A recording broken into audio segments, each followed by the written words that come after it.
Hi dear learners of English Greeting, this is M. Rahman and I welcome you to our basic classes of English language, and today our topic is moods, means a mood of English verb. English verb में जब हम parts of speech की बात करते हैं तो verb कितने modes में यूज़ होती है और जितने मोड्स और तरीक़ों और मैनर्स में वह यूज़ होती है उसको मूड कहते हैं। अभी हमने प्रीवियस वीडियोस में वर्ब की डिटेल्स सीखी और 20 तरह से हमने वर्ब्स को 9 पार्ट्स के अंदर डिटेल में स्टडी करना सीखा है। अब हम वर्ब के मूड को डिटेल में स्टडी करने वाले हैं। वर्ब का मूड क्या होता है, वर्ब को कितनी तरह से हम यूज़ कर सकते हैं, वर्ब कितनी तरह से अपने आप को एक्सप्रेस कर सकती है, आज हमारी ये वीडियो रहेगी। वीडियो के लास्ट तक आप बने रहेंगे और पेन एंड पेपर लेकर के आप बैठेंगे और नोट्स बनाते रहेंगे। तो हम यहाँ पर बता दें कि सबसे पहले कि वर्ब क्या होती है। हालांकि डिटेल में आपको वर्ब के बारे में बताया जा चुका है, एक बार फिर रिवीजन ले लेते हैं। Verb is a word expressing an action और फैक्ट। जब हम कोई भी काम करते हैं, जो भी एक्शन परफॉर्म करते हैं, सपोज़ इस समय हम बोल रहे हैं तो ये जो स्पीकिंग है ये वर्ब है, स्पीक से बना है। और अगर हम यहाँ खड़े हुए हैं तो स्टैंड से बना है। तो अब यहाँ पर कोई भी वर्ब कितनी तरह से अपने आप को एक्सप्रेस करती है उसको समझाने के लिए जो मोड्स होते हैं उसको मूड कहते हैं। जैसे यहाँ पर हमने इसको डेफिनेशन देने की कोशिश की है। Different actions are expressed by verbs in different modes और manners and these modes and manners are called moods. तो ये मूड्स कितनी तरह के होते हैं, इन मूड्स को हम समझते हैं। अगर अभी तक भी आपने हमारे चैनल को सब्सक्राइब नहीं किया है तो सब्सक्राइब करें, लाइक करें और शेयर करें। आइए देखते हैं कि हमारे जो मूड्स ऑफ वर्ब हैं वह कितनी तरह के होते हैं। यहाँ पर हम देख रहे हैं कि वर्ब के जो प्राइमरी मूड्स हैं वह 3 हैं। Indicative mood, imperative mood, subjunctive mood. तो यहाँ पर जब हम इन मूड्स की बात करते हैं तो इस तरह से हम इसको समझेंगे कि मान लीजिए हम कोई बात कह रहे हैं और हमारी जो मेन वर्ब है वह वर्ब है काम करो। तो जब हम काम करो कहते हैं तो एक हमने सीधे सीधे से एक बिल्कुल नॉर्मल आपको रिपोर्टिंग किया, स्टेटमेंट दिया कि मैंने काम कर लिया है। तो यहाँ पर जो मूड है वो इंडिकेटिव मूड है। अगर हम ये कहते हैं आपने काम कर लिया क्या, आप वहाँ क्यों नहीं जा रहे हैं, तो यहाँ पर इंटेरोगेटिव मूड है। अगर हम कहते हैं जल्दी कीजिए तो यहाँ पर इम्पेरेटिव मूड है। इट मीन्स हमने कोई भी वर्ब यूज़ की तो उस वर्ब को यूज़ करने में जो हमारा मोड ऑफ एक्सप्रेशन है या मैनर है वो मूड कहलाता है। तो हम वर्ब को कितनी तरह से एक्सप्रेस करते हैं, हम कंडीशन में यूज़ करते हैं। हालांकि यहाँ पर जो मूड हैं हमने केवल 3 दिए हैं, लेकिन अभी हम इनको दूसरे पार्ट्स में ब्रेक करने वाले हैं। तो जो हमारा मूड हुआ, कंडीशनल हुआ, इम्पेरेटिव हुआ, इंटेरोगेटिव हुआ, स्टेटमेंट देने में हुआ, हाइपोथेटिकल हुआ। तो इन सारी चीज़ों को अब हम इसमें समझने वाले हैं कि हम वर्ब को कितनी तरह से एक्सप्रेस करते हैं। तो यहाँ पर हम इसमें ये वर्ड मूड ऐड कर लेते हैं। ये जो प्राइमरी मूड्स हैं वे ये केवल 3 हैं। इसको हम ट्रेडिशनल ग्रामर के मूड्स भी कह सकते हैं, लेकिन मॉडर्न लैंग्वेज में, मॉडर्न ग्रामर में इन मूड्स की संख्या कुछ ज़्यादा है। आइए देखते हैं वे कितने हैं और किस मूड के पार्ट से वे निकले हैं। यहाँ पर मॉडर्न ग्रामर के अकॉर्डिंग हमने मूड को 6 पार्ट्स में कर लिया है। इंटरोगेटिव मूड, कंडीशनल मूड और इन्फिनेटिव मूड। यानी हम अपने बात को जब 2+ फर्स्ट फॉर्म में कहेंगे तो इन्फिनेटिव मूड आ गया। जब हम इफ़, अगर, मगर करके बोलेंगे तो कंडीशनल मूड आ गया। सवाल करेंगे तो इंटेरोगेटिव मूड आ गया। अब इन सारे मूड्स को अब हम डिटेल में समझने वाले हैं। अगर हम देखें कि अगर हमें पीजीटी, टीजीटी या जो है एनडीए या सीडीएस में इस तरह का कोई क्वेश्चन पार्ट्स ऑफ स्पीच पर आता है और फिर वे वर्ब से मूड्स में चला जाता है और तो हमसे पूछा जाता है टाइप्स ऑफ मूड्स, तो हमें ऑप्शंस देखने होंगे। अगर हमें 6 दिए हैं तो हम उसमें 6 लगाएंगे। अगर आपको ऑप्शंस में एक 6 दिया है 2 दिया है और 1 दिया है, तो आप इनमें से जो ऑप्शन चुनेंगे 6 चुनेंगे। अब आपको 6 और 3 एक साथ नहीं दिया जाएगा, लेकिन अगर 3 दिया है तो आप 3 चुनेंगे। एक्चुअल में होता क्या है कि जो हमारा इंडिकेटिव मूड है इसी से हमारा कंडीशनल निकला है, इसी से हमारा इंटेरोगेटिव निकला है, ठीक है, और इसी स्टेटमेंट के अंदर हम टू और इन्फिनेटिव को यूज़ कर लेते हैं।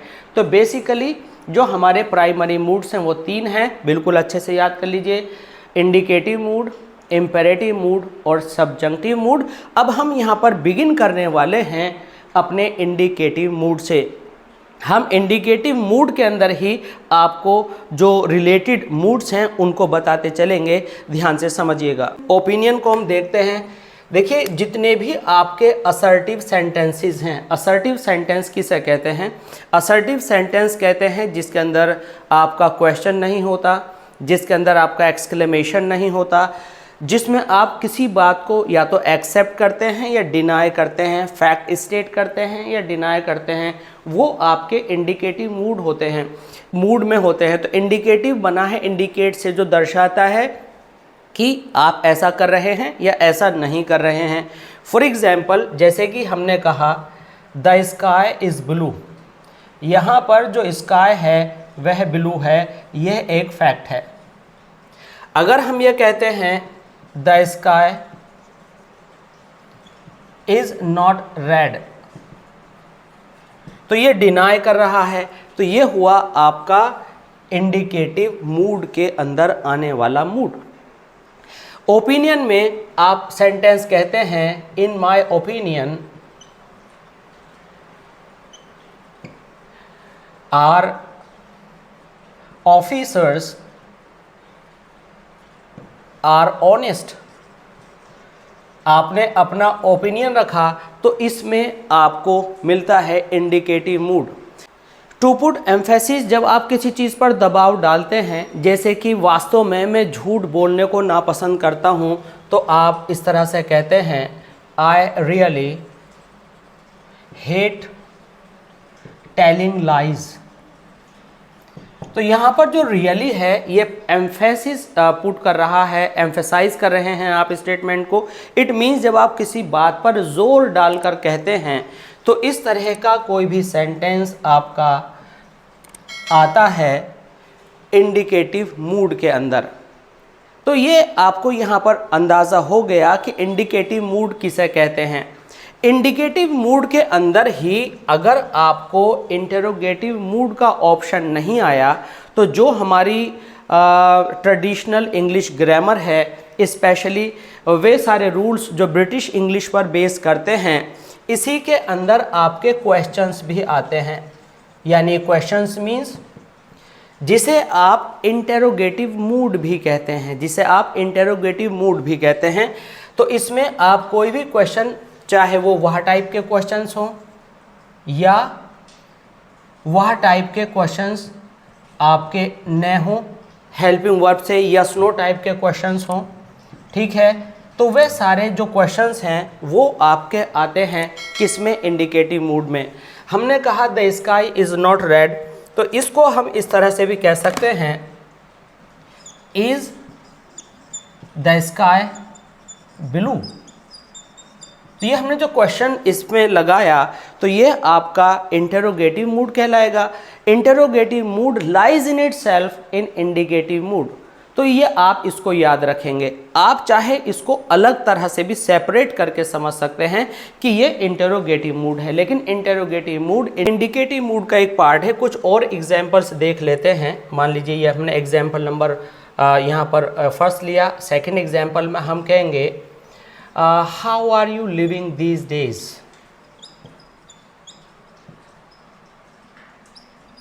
How are you living these days. तो ये आपका क्वेश्चन हुआ और ये क्वेश्चन आपका किसके अंदर आया? इंटेरोगेटिव मूड में। इसी तरह से एक क्वेश्चन और लेते हैं, will you accept our invitation. तो हमने यहाँ पर देखा कि वह टाइप क्वेश्चंस हों या जो है यस नो टाइप क्वेश्चंस हों, वह टाइप से अलग हम हाउ और वेयर भी यूज़ कर सकते हैं। वेयर में तो वह आता है, हाउ में नहीं आता। तो यस नो टाइप क्वेश्चंस हो चाहे डिटेल आंसर वाले क्वेश्चंस हो, कोई सा भी आपका सेंटेंस हो, उसके अंदर आने वाली जो वर्ब है ये इंडिकेटिव आपके मूड के अंदर आएगी। यानी इस वर्ब का जो मूड है इंटेरोगेटिव है, इस वर्ब का जो मूड है इंटेरोगेटिव है। इसी इंटेरोगेटिव मूड के बाद इंडिकेटिव मूड के अंदर कंडीशनल सेंटेंस भी आते हैं।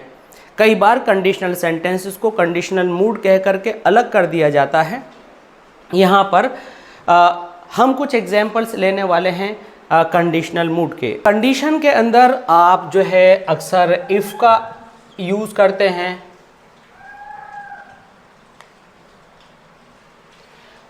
कंडीशन के अंदर आप अक्सर इफ़ का यूज़ करते हैं, अनलेस का यूज़ करते हैं, सपोजिंग का यूज़ करते हैं। इन वर्ड्स को आप अच्छे से देख लीजिएगा। और इन केस का यूज़ करते हैं।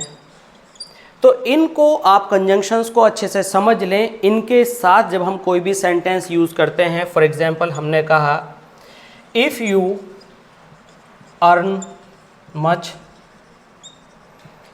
हाउ विल यू, या इसको इस तरह से कहेंगे if you earn much you will spend much.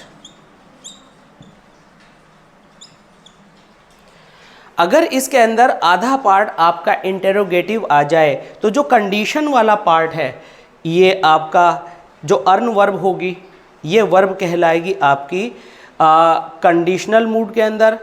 यानी कंडीशन के अंदर आएगा ये मूड। ये आपका ये वाली अगर वर्ब को पूछा जाए किसको, स्पेंड को, तो ये वाला आपका जो वर्ब आएगा ये आएगा इंडिकेटिव मूड में।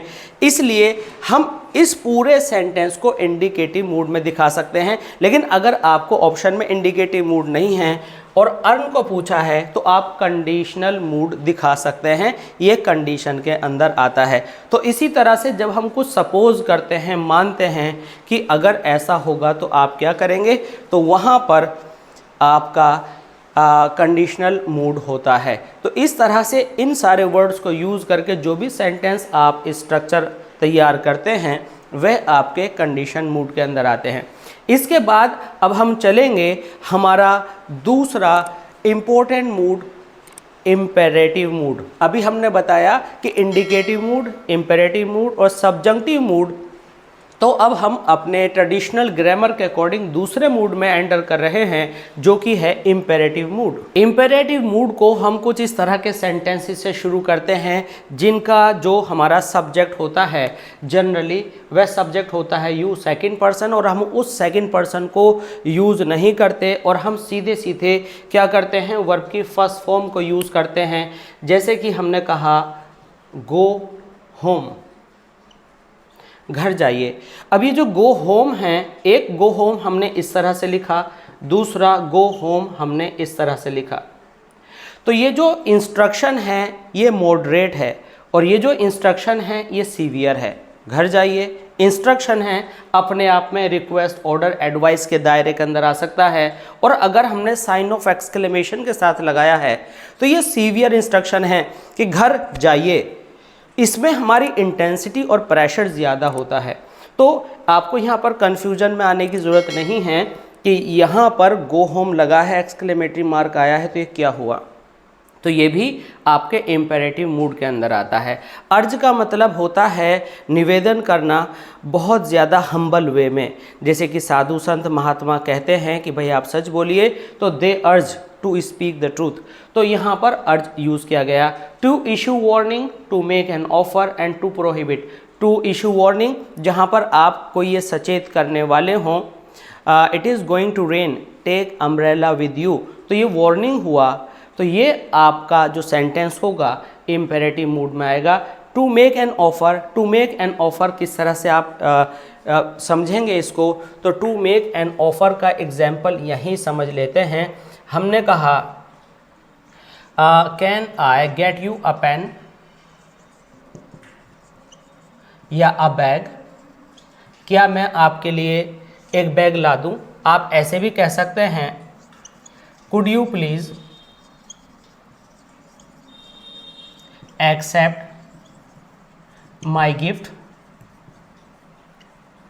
तो ये क्वेश्चन जैसा नज़र आ रहा है, तो यह इंटेरोगेटिव मूड कहने की ज़रूरत नहीं है। यह इंटेरोगेटिव आपने इंडिकेटिव में पढ़ा, आप इंडिकेटिव मूड नहीं कह सकते। ये जो कुड यू प्लीज़ है, ये जो रिक्वेस्ट को शो कर रहा है, तो ये रिक्वेस्ट शो करने की वजह से ये आपका आएगा किसके अंदर, इम्पेरेटिव मूड के अंदर। तो ये टू मेक एन ऑफर हुआ। अगर हम टू प्रोहिबिट की बात करें, आप कहेंगे नो एंट्री बिफोर 7, ये आपने कहा। आप इसमें ये भी लगा सकते हैं इसको सीवियर बनाने में, नो एंट्री बिफोर 7।